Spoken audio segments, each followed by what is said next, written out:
Bienvenue à tous, nous sommes ravis de vous accueillir sur La Voix du CDO, le podcast au cœur de la révolution numérique. Rejoignez-nous pour découvrir les coulisses de la transformation digitale des organisations avec des experts, des dirigeants, des visionnaires qui ne se contentent pas de suivre les tendances ou de les théoriser, mais les façonnent jour après jour dans leur travail quotidien avec leurs équipes, leurs partenaires métiers ou leurs clients.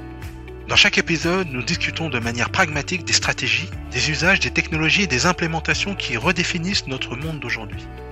Des IA à la blockchain en passant par la cybersécurité, les data lakes ou les digital workplace ou toute autre innovation qui transforme notre pratique au quotidien. Les succès comme les échecs nous intéressent. Ils sont le fruit de notre capacité à faire progresser nos organisations au bénéfice de celles-ci, des utilisateurs et des clients. Efficacité, croissance, productivité, expérience client, chiffre d'affaires, nouveaux business models, engagement employé, tous ces objectifs sont recherchés par nos invités qui décrivent leur expérience concrète sur le terrain pour nous faire progresser ensemble. Pour les leaders actuels et de demain, abonnez-vous dès maintenant à La Voix du CTO et restez à l'avant-garde du changement. Embarquez avec nous dans cette aventure passionnante et grandissons collectivement dans cette période de changement continu qui s'accélère tous les jours. Bonjour à tous, nous revoici pour notre 9e épisode de La Voix du CDO avec Dawson. Comment vas-tu, Dawson, aujourd'hui? Très bien, sous le ciel girondin aujourd'hui. C'est bien, tu as de la chance, c'est superbe. Eh bien, nous avons deux invités de marque, encore une fois, aujourd'hui, et d'ailleurs avec des sujets d'actualité qui nous ont bien rempli tout l'été avec beaucoup de joie. Les Jeux Olympiques, d'une part, et l'intelligence artificielle qui n'arrête pas de faire des siennes en matière de nouveautés et d'informations. Avec Florian Caringi et Emmanuel Carly. Et je vais vous laisser vous présenter vous-même directement, ce sera le mieux. Et puis, nous pourrons ensuite aborder nos discussions, bien entendu, qui, je crois, vont être passionnantes encore une fois. Alors peut-être, Emmanuel, si tu veux bien te présenter en premier. Oui, alors moi, je suis un software de formation. Donc, j'ai fait une école d'informatique dans les années 2000. Enfin, j'ai commencé en 98. Donc, on a connu le début d'Internet et des bulles et on a eu des discussions à cette époque-là avec des entreprises qui nous disaient que tout ça allait mourir dans 6 mois. Donc, on est un peu habitué aux effets de mode. J'ai travaillé dans l'industrie logicielle sur des programmes de défense. J'ai dirigé un groupe d'enseignement supérieur privé technologique pendant 10 ans. J'ai travaillé dans un cabinet d'avocats pour toutes les questions de financement de la R&D. Et puis, je suis revenu dans ce cabinet d'avocats chez Deloitte Société d'avocats depuis 2 ans, où je travaille surtout sur des sujets de technologie depuis 1 an, parce que c'est vrai que l'avènement des LLM, ça a été pour moi un temps très fort, un choc littéralement, que je considère que c'est la 3e révolution de l'interaction avec la connaissance. Et je dirais que c'est pas ma formation de départ, parce que je suis plutôt quelqu'un de l'informatique embarquée, mais je me suis mis dans l'IA, alors ce volet-là de l'IA, fond la caisse, et j'en sors plus, quoi. Magnifique, donc avec des expériences concrètes à partager avec nous. Voilà. Merci donc Emmanuel pour cette présentation. Florian, voilà, si tu peux nous présenter rapidement ton parcours et tes centres d'intérêt. Ouais. Florian, profil école d'ingénieur. J'ai eu la chance de faire un double diplôme aussi en école de commerce. Et pendant, j'étais rentré dans la branche de la partie banque de grande clientèle de BPCE qui était Natixis. Et j'ai poursuivi un parcours dedans autour de la data. Notamment, moi, j'ai démarré au moment où c'était le gros trend du big data. Et donc, il fallait créer des data lakes partout. Il fallait mettre de la donnée partout. Et c'était le rêve ou l'utopie de penser qu'en gros, en mettant toutes les datas les moins structurées possibles, on allait pouvoir en fait faire les meilleures analyses du monde et arrêter en fait la problématique de quand je veux ajouter une nouvelle colonne dans un tableau ou dans mon dashboard, il me faut 6 mois le temps de faire l'analyse de l'impact, du calcul, de la règle métier qu'il faut, etc., dans les modèles BI. Et le temps énormément d'historisation et l'arrivée aussi de données non structurées. Et je suis resté dans ce groupe depuis déjà 6-7 ans. Et aujourd'hui, j'ai la responsabilité d'une équipe en transverse sur la partie architecture, les data platforms, avec le cloud, avec l'on-premise, la souveraineté, des sujets de souveraineté. Et entre-temps, j'ai eu une petite parenthèse dorée qui était, le groupe était partenaire des JO. Pendant 6 mois, j'ai pu travailler pour Paris 2024 autour des cérémonies d'ouverture et notamment plutôt dans un rôle d'infogéreur, de déployer et de superviser le déploiement de toute la partie technologie pour les cérémonies. Donc, c'était bien de revenir des fois sur la base. Oui, et puis ça devait être un sacré challenge quand même. C'est intéressant ça, sûrement comme expérience, parce que à l'échelle à laquelle on œuvre ici. Ouais. Oui, c'est un sacré challenge. Quels ont été d'ailleurs les grands challenges peut-être justement sur un tel déploiement, hein. La différence de déploiement qu'on peut avoir en nous, tu vois, dans des data centers sécurisés avec de la fibre spécifique, c'est que là, il fallait déployer un réseau spécifique pour Paris 2024. Ça représente 1200 km de fibre. Ça représente d'une cinquantaine de baies réseau pour permettre de mettre à dispo des services avec un débit qui devait être respecté. Du réseau sécurisé Paris 2024 qui a été fourni par Orange.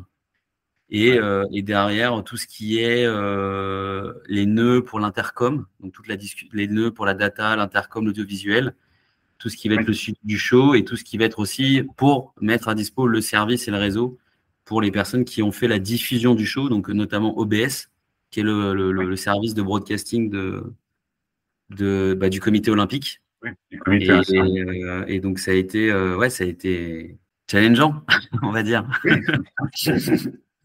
Oui, parce que le débit, il fallait le garantir, et puis il y a forcément sûrement les problèmes de sécurité qui vont aussi avec.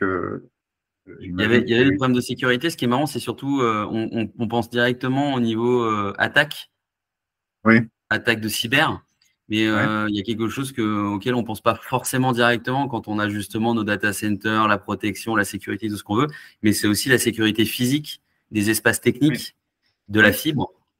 Et ça a été le plus gros challenge. Parce que finalement, au niveau firewall sécurité, on était sur le réseau Paris 2024 qui était sécurisé. C'était presque comme un intranet que finalement de l'Internet public. Donc là-dessus, on était quand même assez bien protégé par la mise en œuvre déjà des principes de sécurité, on va dire, depuis le début de Paris 2024. Mais globalement, c'était plutôt la cybersécurité au sens physique du terme qui a été le gros challenge. Parce que tu te retrouves sur 6 km, rive gauche, rive droite confondues, donc 12 km finalement de quai, sur lesquels tu as déployé du réseau, sur lequel tu déploies des espaces techniques, sur lequel tu déploies donc des infrastructures de nœuds, des baies réseaux, etc. Finalement à l'air libre, si je peux le dire ainsi. Et c'est ça qui finalement était le plus gros challenge. D'accord.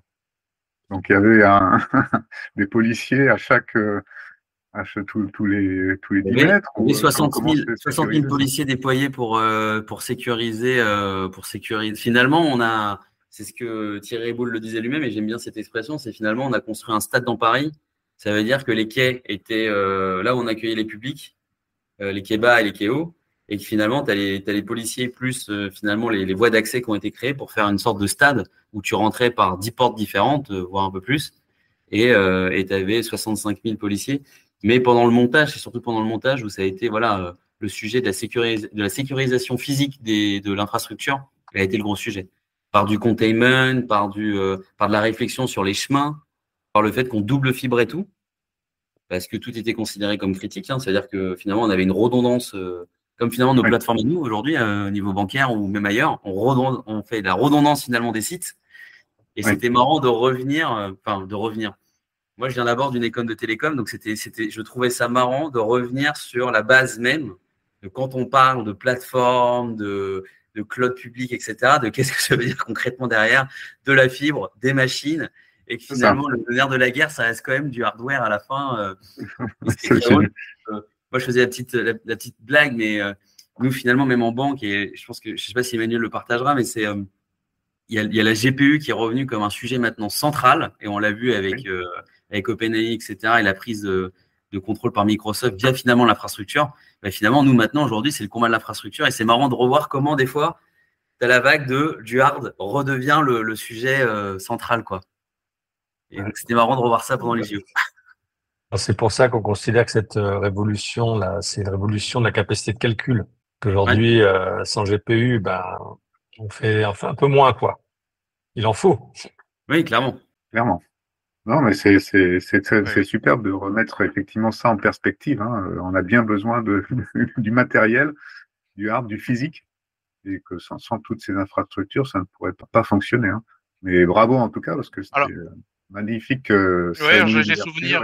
Oui, ça résonne parce que j'avais vu le PDG d'IBM à quelques années, hein, c'était il y a 5-7 ans, qui disait que il y aura un retour justement des infrastructures hybrides, à la fois du cloud, mais aussi des infrastructures d'hébergement on-premise, pour pouvoir gérer effectivement la sécurité des données et l'accès à des données plus ou moins sécurisées. Je t'avoue Mais ça, c'est une constante. Mm. Ça me rappelle une discussion que j'avais il y a quelques années où je sais plus où j'étais, puis je rencontre quelqu'un qui me dit, mais maintenant, avec l'avènement du digital, l'informatique, c'est fini. Je dis, non, pas du tout, parce que sans informatique, sans code, il n'y a pas de digital. Donc, à un moment donné, il faut pas confondre. Faut pas oublier qu'à un moment donné, il y a des machines qui font tourner du code, qui produisent des choses. Et ça, on peut faire ce qu'on veut. On n'est pas prêt de supprimer ces couches-là, quelle que soit la façon de les configurer avec je ne sais trop quel outil qui nous facilite la vie, etc. Mais ça existera toujours. Et c'est effectivement quand on revient à des grands projets comme ça qu'il faut monter dans des périodes courtes. C'est-à-dire, on n'a pas une décennie devant soi, dans des environnements précaires, par exemple la rue, que on revient à l'essentiel. Je peux avoir l'infra logique la plus balèze possible. Si le fil est coupé, il est coupé. Et s'il n'y a pas les chemins, il n'y a pas les chemins. Et d'ailleurs, les Jeux Olympiques ont commencé. Les Jeux Olympiques ont commencé avec une assez grosse frayeur. Et ça concernait quoi? Ça concernait des câbles coupés et des boîtiers qui avaient pris feu. Oui. Pas spontanément. Donc, faut jamais oublier qu'à un moment donné, il y a une cellule souche quelque part, que ce soit du hard ou du soft. Oui, tout à fait. Je confirme que les fibres coupées, c'était un sujet. Oui. Non, c'est clair. Je peux me permettre une petite parenthèse parce que tu as fait, Emmanuel, un peu intuitivement la distinction entre digital et informatique. Et c'est marrant parce que j'ai beaucoup d'interlocuteurs qui, eux, ne font pas cette différence. Est-ce que tu peux redonner cette définition? Et puis, Florian, si tu as aussi une définition entre digital et informatique, comment vous faites l'écart? Parce que c'est intéressant, je pense, pour nos auditeurs. Pour moi, l'informatique permet de produire des outils qui sont des outils digitaux qui vont permettre de transformer. Donc, typiquement, WhatsApp est une plateforme, on pourrait dire Telegram, puisque on en parle beaucoup en ce moment, est une plateforme qui permet de digitaliser, de numériser la façon dont on échange des informations. Mais derrière ça, il y a du logiciel, donc qui relève de la science informatique, avec de l'algo, avec de la vraie science, avec de l'ingénierie logicielle, de l'architecture logicielle, qui permet de produire cet outil. Et en fait, on aura toujours besoin de personnes qui ont un très fort niveau de connaissance de la science informatique pour produire ces outils, qui sont des outils qui vont contribuer à digitaliser tous les pans de la société. Le digital, c'est plutôt les usages, en fait, et ce que l'on en fait, justement, de ces capacités informatiques. Tout à fait. Je pense que la science informatique, c'est quelque chose qu'il faut pas confondre, il faut pas faire de raccourcis, sans docteurs qui nous sortent des algos ou des nouvelles technologies. Pour la technologie, il n'y aura pas de digital. Supprimons tous les langages de programmation qui relèvent de l'informatique, il y a aucune technologie. On ne serait pas là en train de se parler derrière Google Meet. Ouais. Tu partages ça aussi, Florian, comme définition? Finalement, je ferai enfin moi, c'est plutôt, comme je suis beaucoup dans l'écosystème data, je fais toujours le parallèle entre finalement ce qui relève de la plateforme, de ce qui relève de l'outillage. Et en fait, finalement, ça rejoint la chose, c'est-à-dire que tu vois, tout ce qui est low-code, no-code, tout ce qui va être usage de la data par des designers, des briques et tout, finalement, le sous-jacent, ça reste à la fin la plateforme, l'infrastructure, le stockage, la redondance, le débit qui est en dessous, les services que tu as mis en avant. Et finalement, quand tu produis du low-code, no-code, tu produis quoi? Du code concret qui va tourner sur ta plateforme. Donc, en fait, tous les outils qui permettent d'accélérer, et ce qu'on appelle plutôt les outils citizen, où finalement, on essaye de mettre la complexité ou plutôt on essaie de faciliter l'usage des données. Finalement, c'est ce qu'on pourrait voir comme le digital. Et l'informatique au sens du terme, c'est vraiment le sens de la plateforme data avec notamment le métier de data engineer où tu vas construire tes pipelines, etc., développer les choses. Donc, et l'architecture. Finalement, ça revient un peu comme… moi, ce que j'aime bien, c'est comme on commence à… Moi, j'aime bien voir la notion d'architecte comme finalement, tu l'as dans le bâtiment. C'est-à-dire que finalement, tu designes tu designes le lieu. Tu essaies de penser comment les gens vont vivre dans le lieu. Donc, pareil pour ta donnée. Et finalement, le digital, c'est qu'est-ce que tu vas installer autour de ce lieu-là, tous tes objets, tes tables. Comment tu vis. Voilà, comment tu vis. J'ai souvent fait le parallèle avec la médecine. Je disais, quand on me posait la question de l'informatique, des études en informatique, de la nécessité d'avoir des informaticiens, je disais, bon, ok, prenons un exemple. La santé. Aujourd'hui, on est d'accord que sur n'importe quelle plateforme qui parle de santé, on peut trouver des informations. Est-ce qu'on a encore besoin de médecins? Je dis, est-ce que vous accepteriez que votre médecin ne connaisse pas l'anatomie de votre corps, par exemple?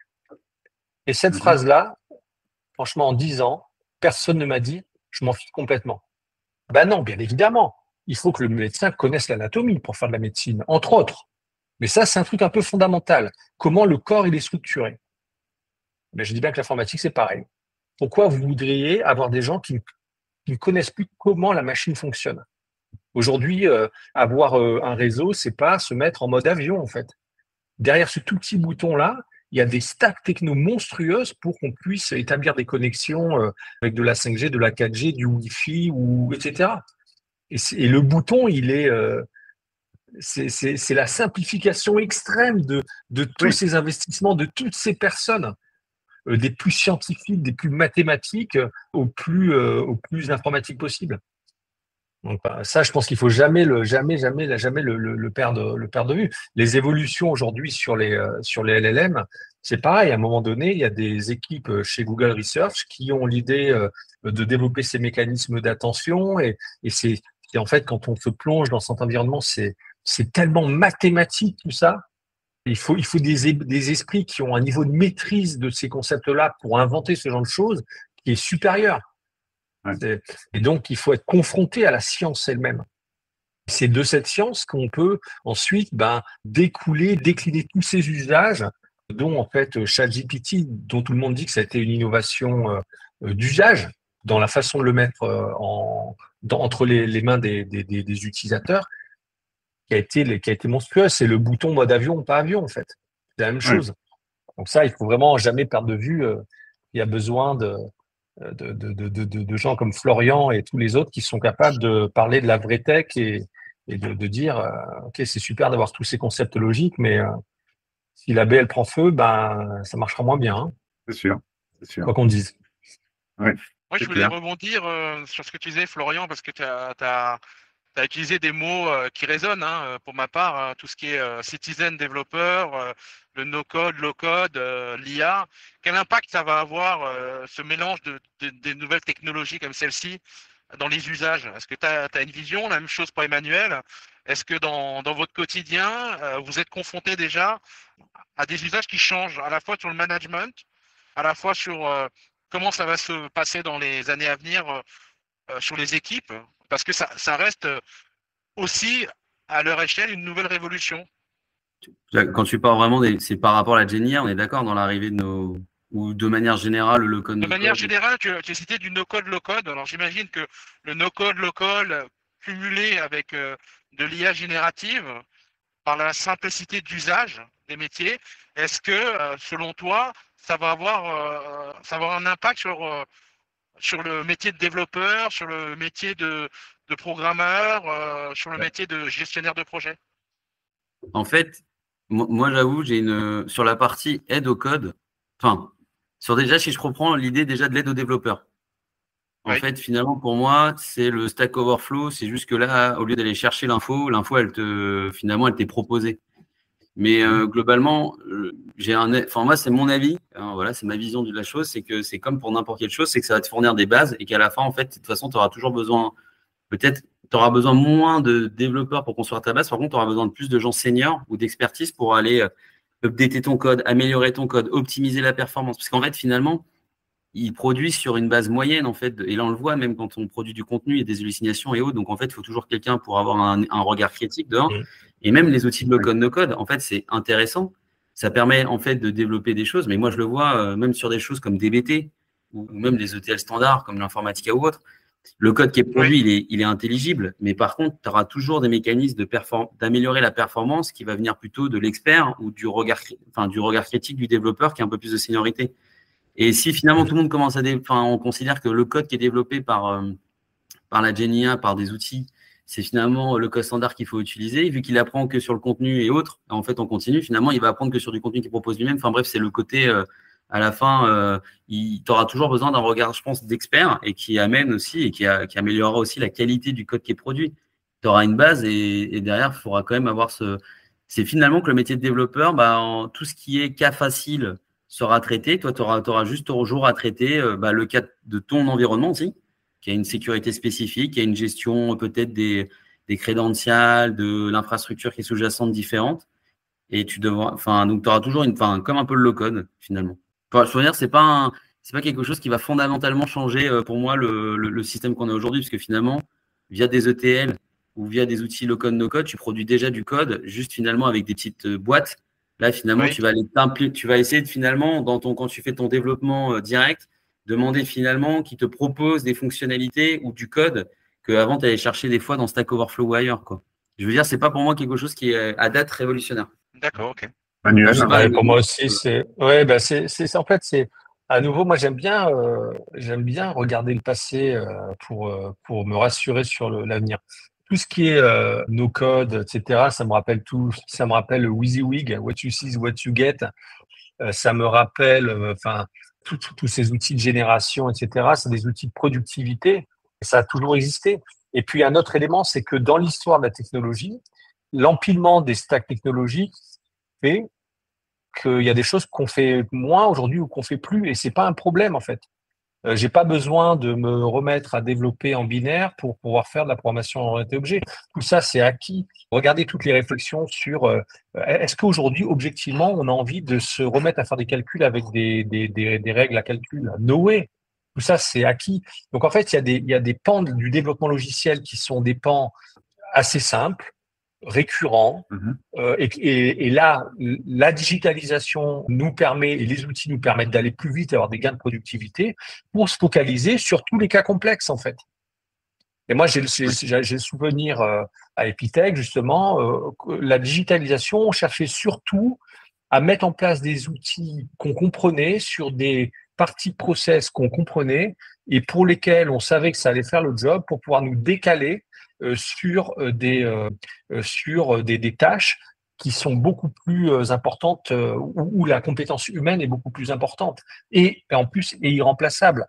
Donc en fait, l'année dernière, j'ai fait venir Gabriel Sinav, qui est un des scientifiques de Meta pour un truc qui s'appelle le Tax Campus chez Deloitte Société d'avocats, et on a échangé sur la fin des développeurs. Dit est-ce que en fait la GenAI va faire en sorte que demain on n'aura plus besoin de développeurs? Moi j'avais mon avis, et mon avis c'était ce truc-là n'arrivera pas. Pourquoi? Parce qu'en fait ça sait gérer une certaine complexité, et passer un niveau de complexité ça sait plus gérer. D'accord? Moi j'ai essayé de générer des codes assez compliqués en utilisant que la GenAI. Fais-moi tel truc, et d'empiler. Au bout d'un moment, il y a trop de combinatoires, ça marche plus. D'accord? Quand on connaît la taille des stacks logiciels, c'est monstrueux. Ça saura pas gérer ça. Ouais. Et donc, on avait la même conclusion, c'est qu'en fait, c'est un outil de productivité et que probablement, on va se mettre à interagir avec la langue naturelle. De la même manière qu'avant, on avait des cartes perforées. Alors, moi, j'ai pas connu ça, Florian non plus, mais ça existait. Et on s'est mis à développer en assembleur. Et puis, on s'est mis à développer en C. Et puis, on a rajouté des stacks et des stacks et des stacks technologiques. Et en fait, on a toujours eu, regardez en France, ça fait 30 ans qu'il nous manque 30 000 mecs dans le secteur. Oui. Et je pense que dans 30 ans, il nous manquera encore 30 000 mecs dans le secteur, de collaborateurs, hommes-femmes.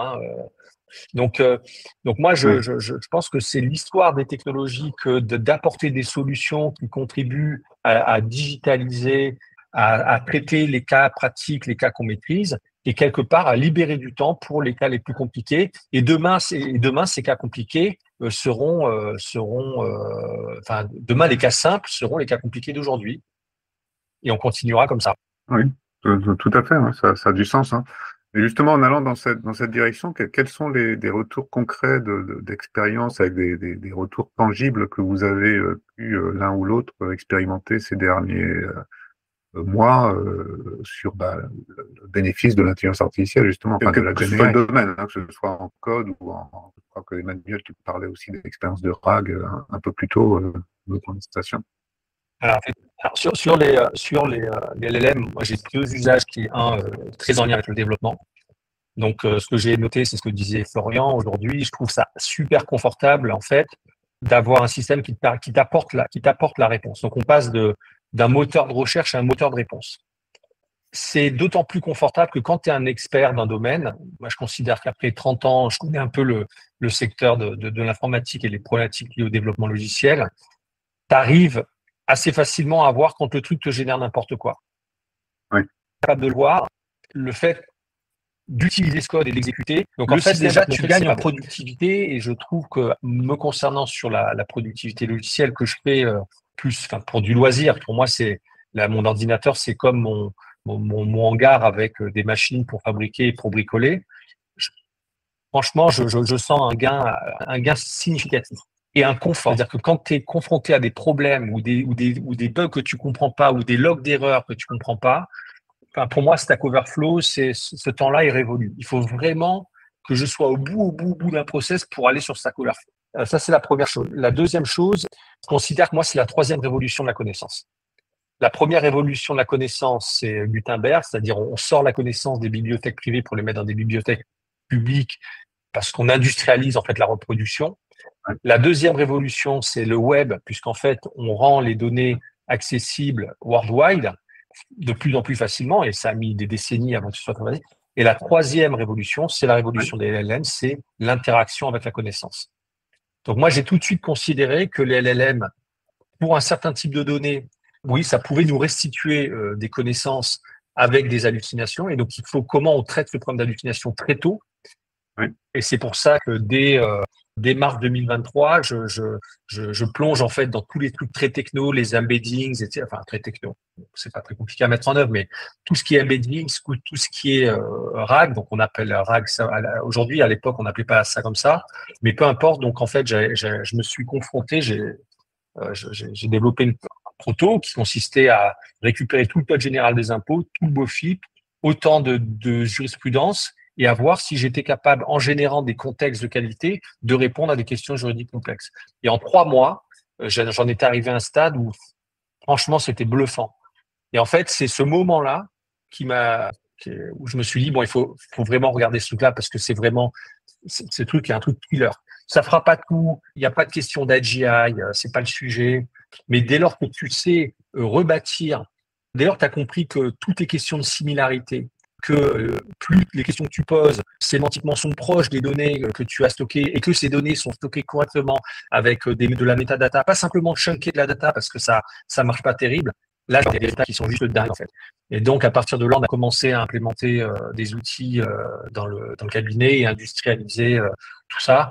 Et donc typiquement, quand on a des prompts qui sont récurrents, on a des outils aujourd'hui pour les opérer de manière récurrente et qui nous font des gains qui sont quand même intéressants. D'accord. Donc ça c'est un usage chez Deloitte, donc réel, hein, depuis des mois et des mois maintenant. Vous utilisez dans le quotidien et tous les consultants et autres personnels de Deloitte. Chez Deloitte, société d'avocats, oui, tout à fait. Pas tout Deloitte. D'accord. Génial. Pas tout Deloitte, d'accord. Ah, super. Et Florian, chez l'organisation. Ouais, pour rebondir sur ce que disait Emmanuel, chez BPCE, typiquement, c'est vrai que ce qui s'est passé, c'est que directement, ils ont coupé ChatGPT pour faire ChatGPT Secure, donc pour avoir dans le VPC Azure qu'on peut avoir directement appel à l'API OpenAI. Et en fait, moi, ce que j'ai vu, c'est le changement là dans mon équipe qui a 32 ans de moyenne d'âge, et donc ce que j'ai vu directement là chez les plus jeunes de l'équipe, comme un réflexe, c'est qu'au lieu d'aller chercher maintenant la trace ou une question directement sur Google, c'est surtout le changement de comportement autour de, typiquement, on a commencé à pas mal développer autour des conteneurs. Ils se posaient beaucoup de questions des fois sur des variables, des choses comme ça, qu'est-ce qu'ils devaient adopter comme bonne pratique. Et finalement, ils cherchaient tout ils allaient chercher en fait la question, enfin, ils cherchaient une réponse dans le chat GPT pour avoir le conseil, la page, finalement le conseil, la fonction, qui après ils allaient utiliser et en fait adapter par rapport au contexte que je disais comme tout à l'heure. Et finalement, je l'ai vu, donc c'est pas directement un GitHub Copilot directement intégré dans leurs outils de développement, mais c'est par contre ce que j'ai vu, c'est directement un changement dans la manière d'aller chercher l'information, dans la manière d'aller même naviguer finalement dans l'information, ce qu'on avait avant dans la recherche Google Standard. Et après, par contre, ce qu'on voit de plus en plus, c'était le sujet justement des hallucinations. Il y a beaucoup de choses que beaucoup d'entreprises veulent faire. C'est pas forcément un secret, mais tout le monde veut créer son chatbot pour ses clients en s'appuyant sur le maximum sur la RAG. Donc, il y a beaucoup de travaux autour de la RAG. Et ce qui est marrant, c'est que ça a surtout ouvert un gros sujet autour de tout ce qui est documentaire. En fait, c'est notre document, c'est nos connaissances. Donc, il y a déjà ce sujet-là qui s'est ouvert, qui est plutôt un sujet. Et là, on revient plateforme technique, ça veut dire comment je mets à dispo une RAG, où je mets la donnée, comment je gère l'information et comment je gère aussi la sécurisation de l'information, parce que c'est plus open. Enfin, l'idée, c'est pas que ça soit open bar pour tout le monde, alors qu'avant, on faisait exprès que ça soit dans des dossiers spécifiques avec des droits d'accès. Donc, il y a ce sujet-là qui s'est ouvert. Et le deuxième sujet, c'est l'hallucination. C'est-à-dire qu'on a beau entraîner avec de la RAG, on voit que les réponses, des fois qu'on attend sur des chatbots standards pour les clients, elle n'est pas au rendez-vous. Donc, il y avait tout ce sujet aussi de comment on se protège en tant que banque, parce que une banque, finalement, ce qui est important pour elle, c'est la confiance envers ses clients, c'est la confiance qu'elle crée, que ce soit sur ses systèmes ou ce qu'elle produit comme produit pour ses clients et l'engagement qu'elle prend envers eux.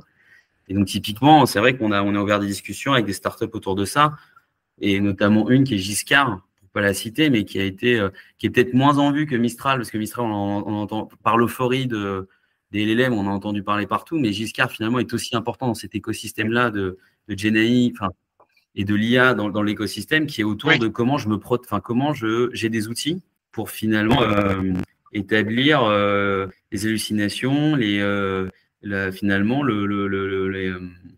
les issues de mon modèle, et comment j'arrive à bien avoir derrière à modéliser mes tests autour de ça. Et donc, on entend moins parler. Ils étaient quand même à Davos avec Macron, mais c'est pas forcément une marque qu'on entend quand on dit GenAI à la française, mais malgré tout, c'est comme une belle réussite française aussi sur ces sujets-là. Sur un problème qui est sur un sujet qui est un vrai sujet.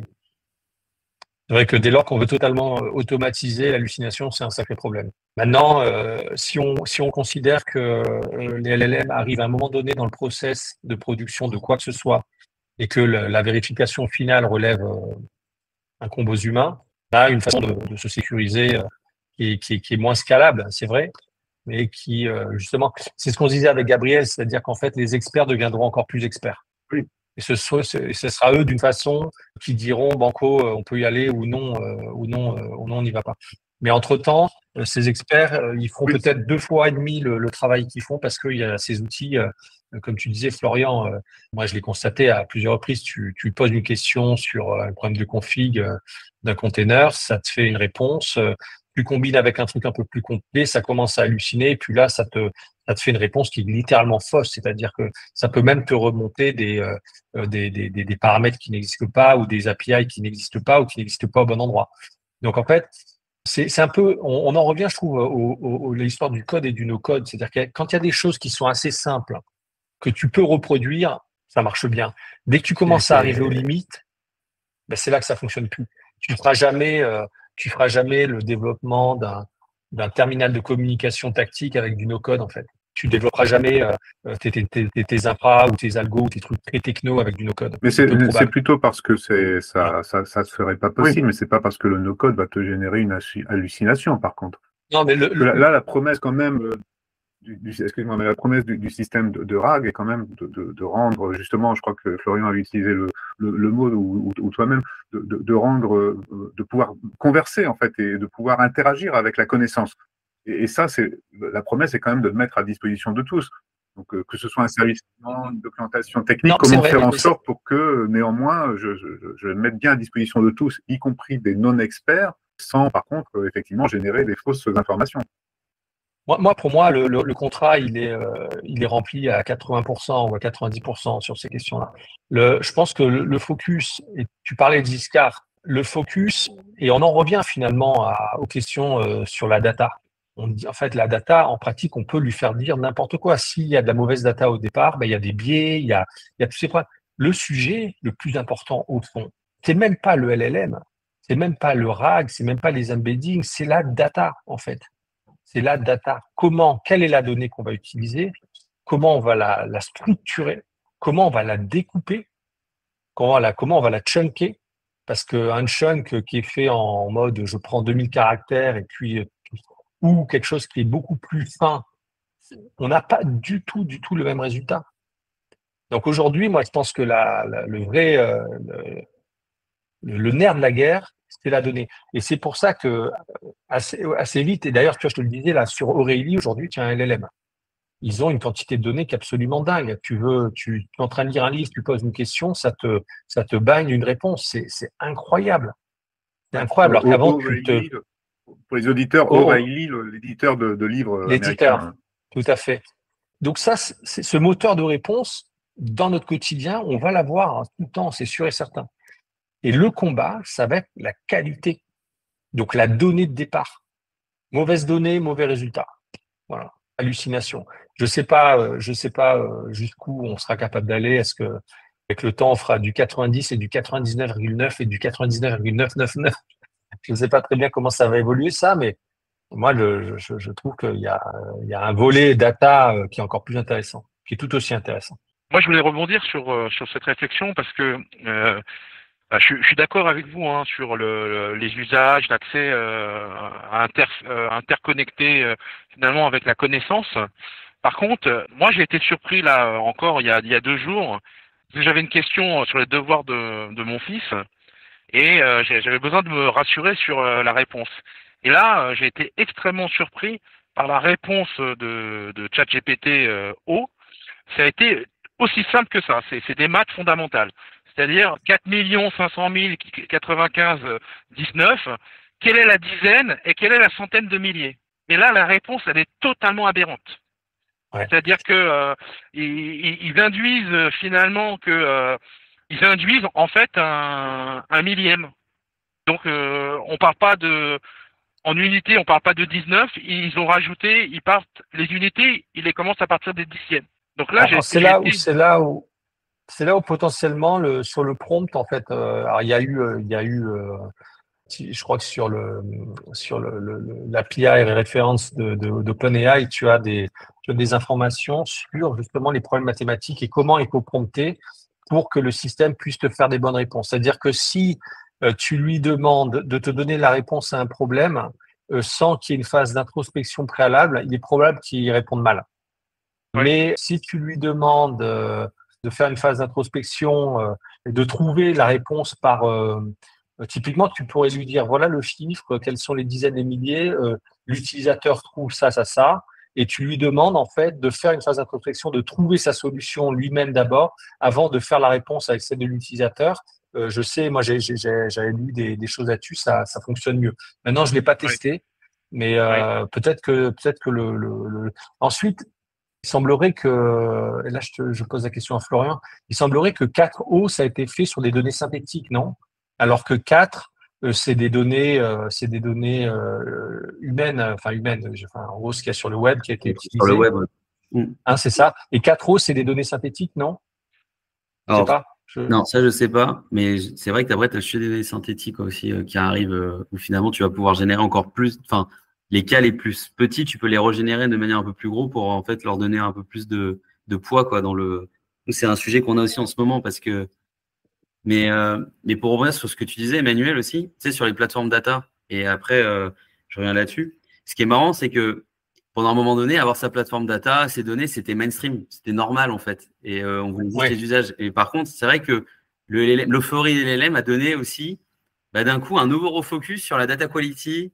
Le data management, remettre un peu aussi d'argent, c'est marrant, mais c'est des fois aussi faire que tu flèches des budgets que tu n'avais pas forcément avant, sur les bases, parce qu'en fait, finalement, tu te rends compte que sans ça, ça ne marche pas, quoi. Et de même trouver tes documents. Parce que finalement, on est arrivé à un moment donné aussi sur les sites des caisses, enfin, je veux dire, sur les sites qu'on a souvent clients, on essaie de mettre le moins d'infos possible. Alors que là, on se retrouve sur un truc complètement à l'inverse, où en fait, finalement, tu as besoin de beaucoup de connaissances pour que, en fait, la réponse elle soit la plus pertinente possible par rapport à ton contexte. Et en fait, on se retrouve sur un nouveau paradigme où avant, on voulait faire très léger, peu d'infos. Et finalement, maintenant, on se dit, non, il faut retrouver l'info. Exactement. Où est la data? Comment on la référence? Comment on la utilise? Parce que c'est assez rigolo. Je suis d'accord. Et après, pour revenir sur le cas qui était expliqué là sur la partie calcul, ce qui était marrant, c'était il n'y a pas longtemps, j'écoutais un podcast là du responsable de chez Meta là de l'IA et qui disait finalement, en fait, la GenAI c'est super bien pour générer du contenu. Par contre, sur le calcul, c'est nul. Mais en fait, ce qu'il faut voir, c'est que tu peux très bien imaginer, c'est comme des services finalement. Tu as le service de génération, tu vas avoir le service de calcul, tu vas avoir le service prédictif. Et en fait, c'est vrai que à un moment donné, avec l'euphorie GenAI, tu avais l'impression que l'IA c'était de la GenAI. Et que tu avais l'impression que c'était l'intelligence absolue. Bah, en fait, non, ça génère du contenu, ça génère une suite d'homologie par rapport, voilà, et tu peux faire des calculs, tu as toujours tes trucs pour faire du calcul, je veux dire, ça a toujours existé. Tu as le truc pour faire du prédictif, tu as le truc pour faire de la stat, mais en fait, ça ne fait pas tout. Et finalement, c'est l'agglomérat de tout ça qui derrière doit donner du service. J'ai une anecdote qui est rigolote. Pendant ce Tax Campus, on a donc il y a des avocats qui sont là, et puis un avocat qui prend la parole, qui dit c'est absolument anormal. J'ai posé une question à ChatGPT, ça m'a fait une réponse qui est n'importe quoi. Et là-dessus, donc les intervenants disent avec une assurance de dingue, c'est normal. Un mec qui dit mais non, c'est pas normal, on ne peut pas répondre ça, vous vous rendez pas compte des impacts, etc. Il dit si, c'est normal parce qu'en fait, les systèmes sont éduqués à trouver le next token. On forme à trouver le next token le plus probable, compte tenu des similarités, compte tenu du contexte, et c'est tout. Donc, en fait, il vous générera toujours quelque chose. Que ça soit vrai ou que ce soit faux. Et ça, ça a été hyper drôle parce que, du coup, l'avocat était, waouh, c'est un truc de dingue. Et oui, donc, en fait, il faut faire très attention. Parce que le système te générera toujours quelque chose, parce qu'il est éduqué à trouver le next token. Et ensuite, on met des stratégies nouvelles pour trouver le next token le mieux. Par exemple, avoir un contexte de plus en plus grand pour pouvoir. C'est pas pour rien qu'on est passé de 2000 à 4000 à 128 000 tokens, ou dans le contexte où on nous dit que peut-être demain il y aura plus de limite. Et pour améliorer cette qualité de génération. Ça m'a beaucoup fait rire. Oui, bah c'est effectivement, bah pour le coup, pour revenir à ce que tu dis, c'est que effectivement, moi j'ai testé les différentes régulièrement hein, pour voir un peu les avancées, pour essayer de comprendre un peu comment l'algorithme évolue, puisque à chaque version, on a quand même entre parenthèses des améliorations. Et dernièrement, effectivement, j'ai comparé ChatGPT O à Mistral. Et je trouve que l'arrivée de Mistral, qui était peut-être dans un second temps, a amené une IA générative, je trouve, en tout cas en langue française, beaucoup plus pertinente. Je crois que 4O, c'est sur des données synthétiques. Je crois qu'il y a pas mal de discussions en ce moment sur l'impact des données synthétiques et notamment le risque que, en fait, la langue, on produit ce qu'on humain est beaucoup plus créatif que ce que les données synthétiques produisent. Et donc, en fait, il y a une forme. J'ai déjà entendu dire que 4 était plus créatif que 4O, par exemple. D'accord. Parce que 4O est entraîné sur des données qui sont synthétiques. Alors, quelle proportion, j'en sais rien. Et du coup, ces données sont moins variées, et ce qui induit, en fait, cette espèce de moins de créativité. Par contre, il y a des capacités de traitement d'image, de choses comme ça qu'il n'y avait pas sur les versions précédentes. Oui. Mais bon, ça, je l'ai vraiment lu en diagonale. Donc, ça me fait penser aussi à la problématique, d'ailleurs, que je crois que Florian avait soulevé dans sa présentation de souveraineté nationale, souveraineté numérique, souveraineté nationale. De Son, en citant aussi des acteurs français, produit peut-être aussi un petit peu le sujet. Et peut-être qu'il y a un lien aussi avec du coup tout ce qui se passe en matière de régulation dans le domaine de l'IA, hein, que ce soit en Europe avec l'AI Act ou en Californie avec le bill, je ne me rappelle plus le numéro là qui va réguler ou qui tente de réguler aussi tous les acteurs de l'IA pour la Californie. Voilà, comment ça vous positionnez ça? Quel est votre avis là-dessus? Jusqu'où faut-il aller? Est-ce bon, nécessaire? Et est-ce que chaque pays finalement devrait avoir ses propres acteurs, ce qui me semble difficile vu les investissements colossaux. Mais comment gérer ça? Enfin, si tu veux y aller, Emmanuel. Enfin, sinon, Non, vas-y. moi, j'allais J'allais dire que c'est aborder. un vrai sujet. Ouais, parce que tu peux l'aborder sur plusieurs volets parce que tu as le premier volet qui est, tu parlais justement des acteurs français et de savoir si chacun doit avoir ses acteurs. Globalement, je pense qu'il n'y a pas de souveraineté nationale logicielle, il n'y aura jamais. Moi, je le vois beaucoup par le monde de l'open source. Finalement, je pense que la meilleure souveraineté, c'est s'appuyer sur des briques open source parce que c'est communautaire, chacun peut développer. T'es pas lié à quelque chose de propriétaire. S'il y a déjà des gens qui veulent faire des modèles économiques et commerciaux autour, tu peux toujours trouver des modèles avec l'open source derrière. Ça existait à un moment donné, comme Horton a un moment donné avec le big data, etc. Alors oui, des fois, tu as des modèles. Enfin, c'est pour ça que j'apprécie aussi beaucoup des fois travailler aussi, notamment avec Google sur ça, c'est qu'il y a beaucoup d'open source derrière. Et notamment, on a une stratégie autour de l'open source parce que dans le giron là, de ce que je fais, j'ai aussi récupéré l'open source pour BPCE. Pourquoi? Parce que finalement, je me suis retrouvé par le monde de la data dans l'open source avec toutes les problématiques qu'on avait sur les briques Hadoop qui avaient été justement par les modèles économiques des éditeurs. Finalement, on coupait finalement l'herbe sous le pied à l'open source, alors que finalement, tout déroulait de l'open source. Et derrière, ça a fait que je me suis retrouvé dans cet écosystème-là. Et je crois beaucoup, moi, plutôt à l'idée de si tu veux de la souveraineté, l'open source peut être une force. Et typiquement, je le vois ainsi. C'est-à-dire que aujourd'hui, tu n'as plus de souveraineté nationale logicielle. Il faut partir de ce principe-là. Et quand tu as eu les Russes qui ont attaqué, il y en a qui ont mis des virus. Il y a les Russes qui ont pu attaquer en mettant des virus dans les codes d'open source, mais qui ont été protégés par les communautés. Donc, globalement, en fait, pour moi, tu as une sorte de protection de la souveraineté par l'open source. En fait, et même Giscard en est la preuve, parce que si tu regardes bien, finalement, ils t'offrent une solution, j'ai envie de te dire, clé en main, que tu vas payer. Mais en fait, la première chose qu'ils ont fait, c'est qu'ils ont open sourcé leur librairie Python pour, si tu veux l'intégrer dans tes checks de modèle. Donc, et c'est pas pour autant qu'ils n'ont pas de clients. Parce que tu sais que le corps est open source, donc ça veut dire que derrière, tu as une possibilité de sortir si tu en as envie. Ouais.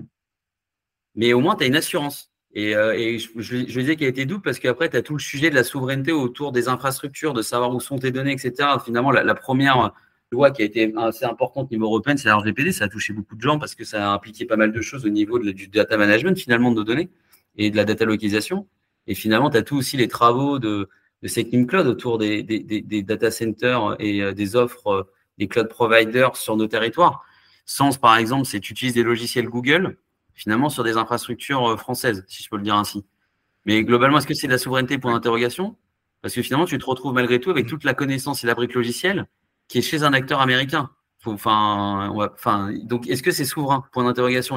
À quel niveau tu mets la souveraineté? La localisation des données, les lois que tu mets en avant, ou finalement les logiciels et on va dire la stack que tu vas utiliser pour exploiter? Parce que si ta stack appartient finalement à tout un cloud provider, on a eu l'exemple, Microsoft, ils ont eu un bug et on était aussi infecté sur 2024.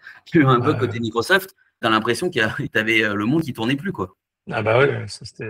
En l'occurrence, c'était pas Microsoft, c'était CrowdStrike, mais. Oui, mais. Ça a impacté Microsoft, ouais.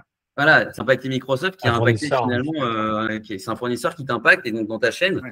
Et donc, finalement, tu te dis d'un coup, waouh, est-ce que tu as localisé tes données chez toi, mais est-ce que tu es souverain finalement dans ta brique logicielle? Donc, pour ça, je dis qu'elle est à plusieurs niveaux. Tu as toute la partie loi qui va codifier, partie localisation des données, donc plutôt infrastructure, et tu as toute la partie open, pour moi, souveraineté logicielle.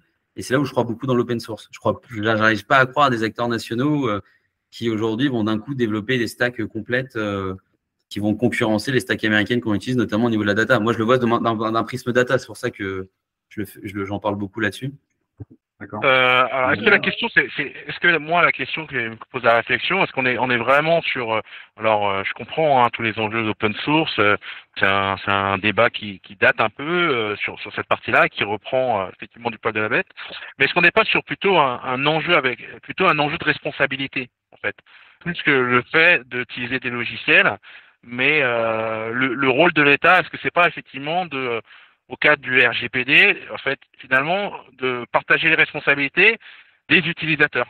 De toute façon, le rôle de l'État, c'est bien de protéger le rôle de l'État, le rôle de ceux qui votent les lois, et c'est bien de nous protéger des usages Imaginons qu'il n'y ait aucune protection et on commence à avoir des décès ou je ne sais trop quoi à cause de ça, bien évidemment qu'on se saisirait de la question. Donc en fait, ce n'est qu'une anticipation, c'est normal.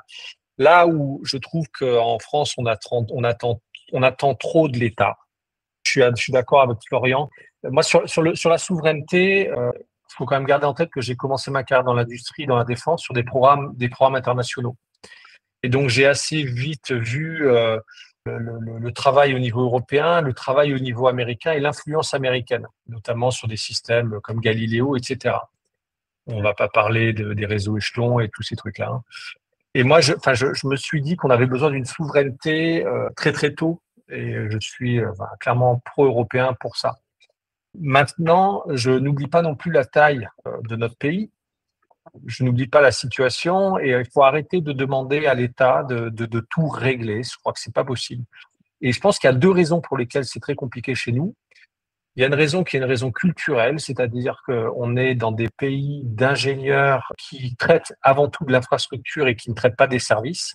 Quand le cloud souverain a été mis en place, a été réfléchi avec les résultats qu'on connaît, j'ai le souvenir d'un échange en 2014 avec la secrétaire d'État de l'époque où je lui disais ça ne marchera pas. On me dit pourquoi tu dis ça, il faut pas dire ça. Elle dit non, ça ne marchera pas. Parce qu'en fait, on imagine que les gens vont mettre leurs données sur une infrastructure parce que c'est souverain. Ça ne marche pas comme ça. Les gens, ils ont besoin de vivre. Donc en fait, si tu veux mettre en place une infrastructure, pense d'abord au service, fais du mail de meilleure qualité, fais du Maps de meilleure qualité, fais en sorte que les gens viennent sur ces infrastructures et disent Google, avec tout le respect qu'on leur doit, c'est naze et je vais ailleurs. Et ensuite, tu mets ton infrastructure derrière. Google ne s'est pas fait, les mecs, ils n'ont pas commencé en disant on va créer une infrastructure, d'autant plus qu'on n'était pas du tout dans le délire à l'époque, mais on va mettre de l'ordre dans le web, on va faire ceci, on va faire cela. Donc déjà, il faut abandonner ce truc-là. Je pense qu'on a perdu tous nos fleurons à cause de ça. On a pensé infrastructure avant de penser usage. Là, je reprends souvent comment il s'appelle, Ostenwalder, qui a fait qui parle de business R&D. On a besoin de business R&D. Il faut de la recherche fondamentale, il faut de la recherche appliquée, il faut de la technologie et il faut aussi la business R&D. Donc aujourd'hui, avoir comme tu dis, Florent, des acteurs français. Et puis moi, je m'interroge souvent. Je regarde sur le spatial quand on voit que tout le monde fait des pas de tir partout. Ça a un effet, c'est que ça supprime les grandes coopérations. On a besoin de grandes coopérations. Et pour moi, aujourd'hui, plus on va, plus souveraineté. J'ai le nationalisme qui arrive en face en écho et ça me pose un vrai gros problème.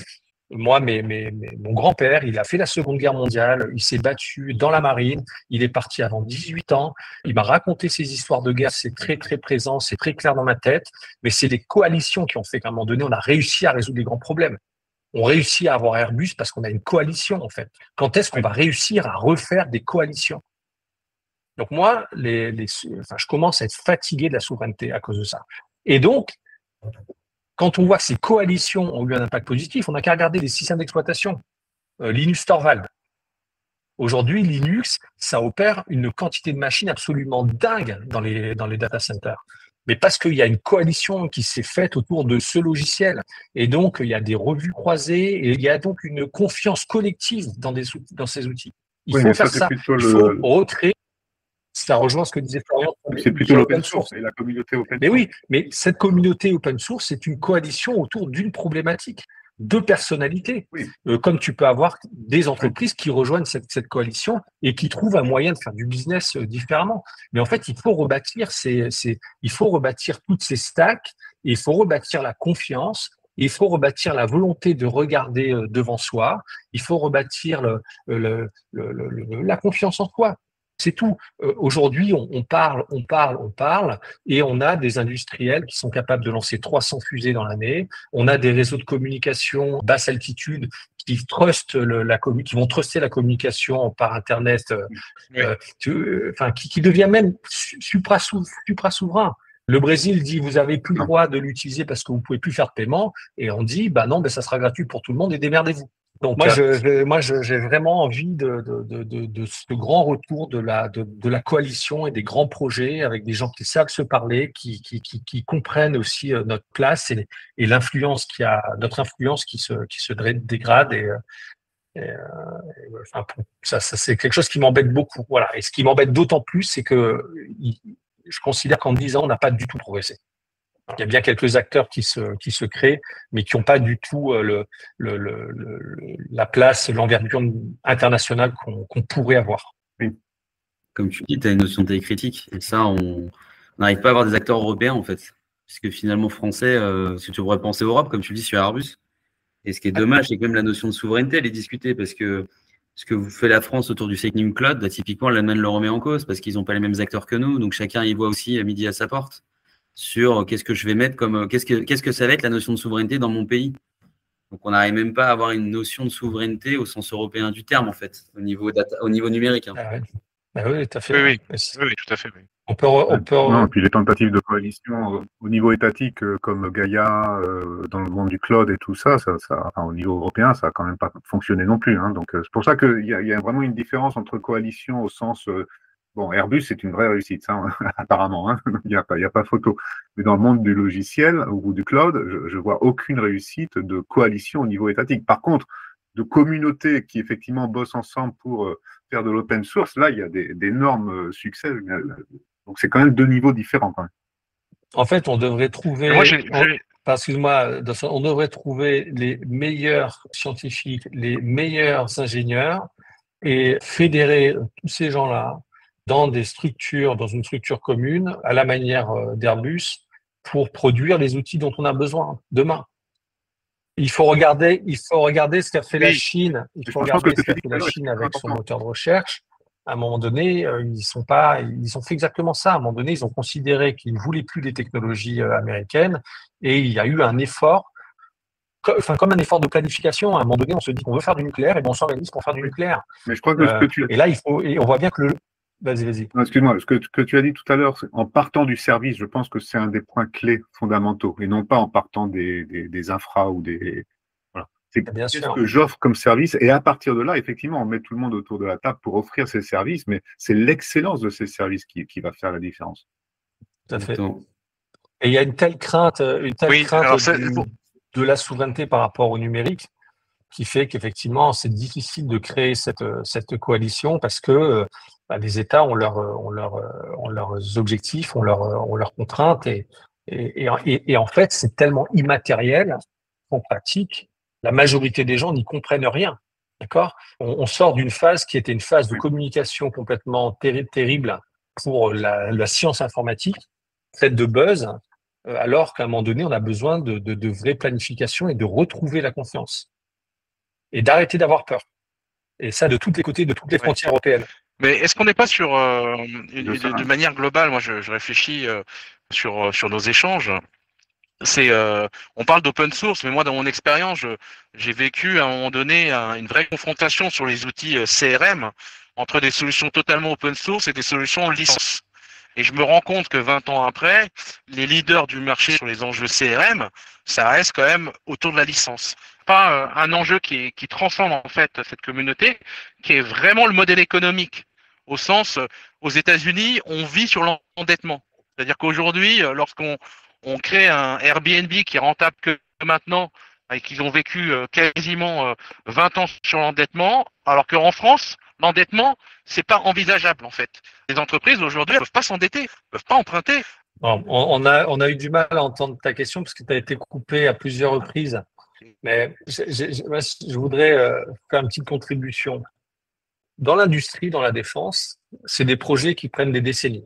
Quand j'ai commencé ma carrière, je travaillais sur les systèmes de communication embarqués pour le système pour l'aéronautique. Et on avait en gros une radio égale une fréquence égale un cas d'usage. Et puis est venue l'idée que ça serait bien de faire la software defined radio. Même sur les terminaux tactiques de communication, il y a eu des coalitions. C'est-à-dire qu'à un moment donné, on a mis les meilleures compétences autour d'un problème qu'on a craqué. Et ensuite, les industriels sont partis vendre leurs produits. Et donc, d'une certaine façon, on crée la compétition. Je pense qu'il faut faire la différence entre tout ça. À un moment donné, on a besoin de briques essentielles pour faire les choses. Le meilleur exemple, c'est la recherche fondamentale. On publie des articles, on publie de la connaissance. L'open source, c'est le même esprit. On publie du logiciel, on publie du code, des infras, etc. Enfin, pas des infras, mais du code qui peut opérer des infras, qui est utilisé par tout un chacun. Ça, c'est très bien. Et ensuite, à chacun de développer là-dessus un business model de service ou d'adaptation ou de petits outils pour faciliter la configuration que même des étapes pourraient utiliser pour leurs propres besoins. Mais faisons en sorte d'avoir dans cette bibliothèque de connaissances une sorte d'encyclopédie suffisamment construite sur tous les besoins généraux qu'on rencontre pour qu'on puisse bâtir des infrastructures et ne plus poser la question ne serait-ce que de la souveraineté. Mais je crois Parce que ce débat, il est terrible en fait pour la société au global en termes d'inquiétude. Oui. Et ça me fait reboucler avec le début de notre conversation sur les infrastructures, parce que en fait, quand on voit l'investissement qui se chiffre en dizaines de milliards de dollars ou d'euros pour ne serait-ce que bâtir des infrastructures de data center scalables telles qu'il le faut aujourd'hui pour faire du cloud public, voilà, on a un problème quand même d'investissement et de capacité à investir. C'est parce qu'on a des années on a des décennies de retard. Oui, c'est bien ça le problème. C'est parce que aujourd'hui, c'est peut-être un peu moins fait, mais pendant très longtemps, l'informatique, je considère, n'a pas été mis au niveau où elle aurait dû être en termes d'importance. Moi, j'ai commencé par faire des sciences physiques et quand, à l'époque, je disais que j'allais faire de l'informatique, on me disait, mais tu es fou. Qu'est-ce que tu te fais, pauvre fou? Et en fait, on a un retard culturel, on a un retard dans la façon de faire. On est tout le temps en train d'attendre après l'État. Franchement, je sais pas pour quel résultat aujourd'hui.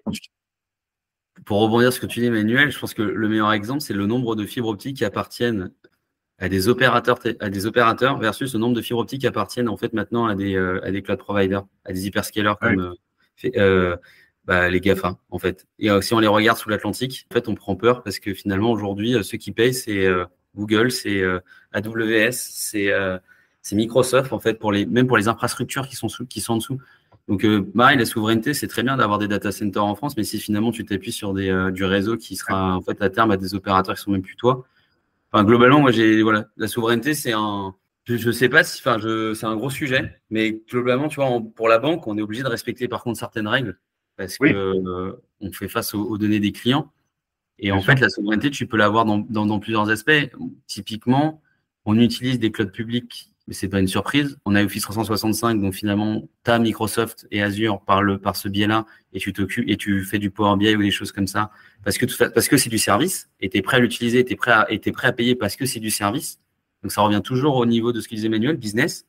Et parce que Power BI, en fait, ça a changé notre approche, parce qu'avant, à un moment donné, pareil, on utilisait du tableau serveur, donc tu déployais Tableau chez toi dans tes propres infrastructures. Sauf que Tableau, en fait, ça n'a jamais été une solution que j'ai trouvé capable de scale à un niveau entreprise comme le nôtre, parce qu'en fait, tu peux pas payer 1 200 € la licence pour tout le monde, et en même temps, tu as besoin de quelque chose qui est assez fluide, qui peut être monté en termes de ressources en fonction des besoins, parce que tu as beaucoup de users et pas forcément beaucoup de gens qui développent. Et tu vois, on a du Google, parce que Google, ça va nous apporter sur certains services, typiquement BigQuery comme base de données à la demande. Toi, tu peux pas être capable d'allumer 1200 serveurs chez toi et attendre juste que quelqu'un vienne consommer de temps en temps et faire juste la facturation de ça, parce que finalement, on est à la fin. Donc, nous, on a nos data centers pour nos applis critiques qui doivent tourner 24/24, etc. Et là, finalement, tu as une sorte de souveraineté à toi. Ça veut dire que tu as tes propres data centers, tu as ta propre fibre. Donc, on revient sur le niveau de l'infrastructure. Les données qui sont localisées là. Les données, finalement, non sensibles, tu peux comme les utiliser sur des clouds publics parce que tu vas utiliser des services. Et donc, en fait, c'est comment tu arrives à fédérer ce monde-là entre les services que tu vas utiliser parce que tu vas apporter du service sur des clouds publics versus ce que tu dois garder parce que c'est souverain chez toi et tu dois jouer là-dessus. Et c'est là où le côté souverain, par exemple, de Sens peut avoir un intérêt pour nous parce que ça va permettre peut-être d'utiliser des services sur des données qui sont un peu plus sensibles en respectant les conditions de Secnum Cloud, mais c'est le service qu'on va chercher. Finalement, c'est pas le fait d'aller localiser la data dans les infrastructures Thales par le partenariat avec Sens, mais c'est le fait d'utiliser des services comme BigQuery de manière sur des données dites sensibles, en fait. Oui. Oui, et puis avec la protection juridique, effectivement, qu'apporte Sens face Oui, aux oui. lois extraterritoriales américaines. Par le biais du Second Cloud, etc. Et donc finalement, mais c'est le service qui est intéressant là derrière. Bien sûr, exactement. Bon, bah, c'est super, hein. Merci pour, pour cette discussion extrêmement intéressante. Dawson, souhaites-tu conclure et avec tes questions habituelles de fin de podcast? Oui, alors on demande toujours à nos invités en fin d'interview un ouvrage recommandé à nos internautes qui vous ont marqué. Ça peut être tout type d'ouvrage. Il n'y a pas de. C'est ce qui vous a marqué le plus, c'est ce qui vous représente le plus. Un ou deux. Ça, c'est une sacrée question. Alors moi, j'ai beaucoup de livres sur le développement personnel. J'ai beaucoup de livres sur. En fait, moi, je vous dirais 3 livres, mais qui n'ont rien à voir avec la technologie et qui ont à voir avec le talent. Il y a un premier livre d'Angela Duckworth qui s'appelle Grit sur la réussite. Ce livre, en fait, parle de la résilience. En fait, c'est un bouquin qui est très intéressant parce que qui est très actuel, je trouve, même si c'est pas un vieux livre, mais qui explique que on progresse plus à partir du moment où on arrête en fait de se battre. Le deuxième livre, c'est tous les travaux qui ont été faits par Howard Gardner sur ce qu'on appelle l'intelligence multiple. Donc en fait, le monde est régi par le coefficient intellectuel, mais en définitive, c'est une minorité de la population qui a des capacités mathématiques. Et Howard Gardner, il a traité de ces questions-là en fait sur tous les types d'intelligence, l'intelligence biologique, l'intelligence interpersonnelle, personnelle. Et en fait, c'est un message de respect sur la diversité, sur le fait d'accepter l'autre, la différence. Et le troisième, c'est un bouquin, je confonds toujours son nom, je ne sais pas si c'est Kristen Anderson ou Anders Christensen, sur l'excellence et sur est-ce qu'on est virtuose ou pas. Je vous retrouverai le livre, j'ai plus le nom en tête là, mais en fait il explique que et c'est sur l'humilité. Et qu'est-ce qu'il nous enseigne, c'est qu'en définitive, donc c'est pareil, c'est un psychologue qui travaille dans une université américaine. J'espère que je retrouverai le nom du livre avant la fin de la discussion, qui nous explique qu'en fait, on ne naît pas virtuose. On est avec des capacités. Et ces capacités, on va les développer dans un environnement. Et donc, en fait, c'est cet environnement d'exercice, de résilience, qui va faire qu'à un moment donné, on va atteindre un niveau d'expertise. Vous savez, c'est les fameuses 10 000 heures. Hein.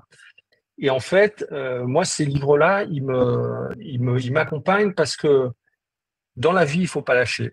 Oui. Dans la vie, il faut accepter la différence. Et la différence, c'est souvent une source d'enrichissement. D'accord. Il faut accepter que certains soient d'excellents danseurs et d'autres excellents interpersonnels, etc. Et que l'arrogance, en fait, au bout d'un moment, ça suffit aussi. Et qu'il y a des gens qui ont des qualités exceptionnelles, qui n'ont pas été mis dans les bons environnements pour que leur qualité puisse s'exprimer, et qu'il faut un peu d'humilité. Et que quelque part, il faut de l'apaisement aussi dans notre société pour qu'on puisse se remettre à construire et aller de l'avant, aider ceux qui ont besoin, faire des grands projets, avoir confiance en l'avenir et avancer, et construire les stacks logiciels comme ça pour que ça soit de moins en moins difficile de monter une infrastructure alors qu'il y a 20 ans, c'était l'horreur, quoi. Donc vraiment plutôt des côtés des choses humaines. Et pendant que Florian parle, je vais chercher le nom du livre. Merci beaucoup pour le cadeau, Emmanuel. De rien, moi, j'en ai 2. Il y en a un, c'est Barjavel, parce que je l'ai lu quand j'étais jeune et ça avait beaucoup marqué. Et j'aime bien la fin, Barjavel, le ravage de Barjavel, excuse-moi. Et qui m'avait beaucoup marqué parce que c'est finalement le côté où finalement l'humanité se détruit, l'humanité va revenir à créer de la technologie. Donc finalement, comme si c'était une mécanique. Et c'est marrant parce que c'est souvent les mêmes vagues en fait qui reviennent aussi dans l'informatique. J'aime bien le message de fin là-dessus, où tu peux interpréter sous différentes formes. Et le bouquin plutôt économique, c'était 01 de Peter Thiel, parce que j'étais encore en école et c'était marrant de voir à quel point tu peux reproduire des modèles économiques soit de manière horizontale, ou enfin ce côté soit reproduire à l'horizontale, soit c'est vertical, et de définir finalement l'innovation de 0 à 1 comme il le fait. Je trouve que j'aimais bien. Enfin, ça m'avait beaucoup marqué. D'accord. Merci Florian. Merci à vous deux. Emmanuel, tu l'as retrouvé? Sinon, nos internautes retrouveront, je pense. Ouais, je l'ai pas retrouvé, mais C'est pas Elevate Your Excellence de Dave Anderson par hasard? Dave Anderson, je vais te dire. C'est peut-être lui, ouais. Mais on le mettra en commentaire. Oui, on mettra en commentaire. Oui, on le rajoutera de toute façon, pas de souci. Voilà. Alors, je voulais vous remercier pour votre participation, Florian et Emmanuel. Merci beaucoup d'avoir participé à ce podcast, nous avoir partagé votre vision, votre expertise. Puis, merci beaucoup. Merci à toi. Merci à vous. Et voilà, c'est tout pour aujourd'hui sur la voie du CDO. J'espère que cet épisode vous a apporté des idées précieuses et a ouvert de nouvelles perspectives sur l'utilisation de l'intelligence artificielle dans votre stratégie digitale. Si vous avez aimé notre conversation et que vous souhaitez soutenir le podcast, n'oubliez pas de le noter avec 5 étoiles et de laisser un commentaire sur votre plateforme d'écoute préférée. Votre soutien nous aide à grandir et à partager nos idées avec une communauté de plus en plus large. N'hésitez pas non plus à partager cet épisode à vos proches et sur LinkedIn et à taguer la voix du CDO. Retrouvez-nous le mois prochain pour un nouvel épisode plein de surprises, d'innovations et des invités toujours plus inspirants. D'ici là, continuez à innover, à expérimenter et à diriger. C'était un plaisir de vous avoir accompagné aujourd'hui. À très vite sur la voie du CDO.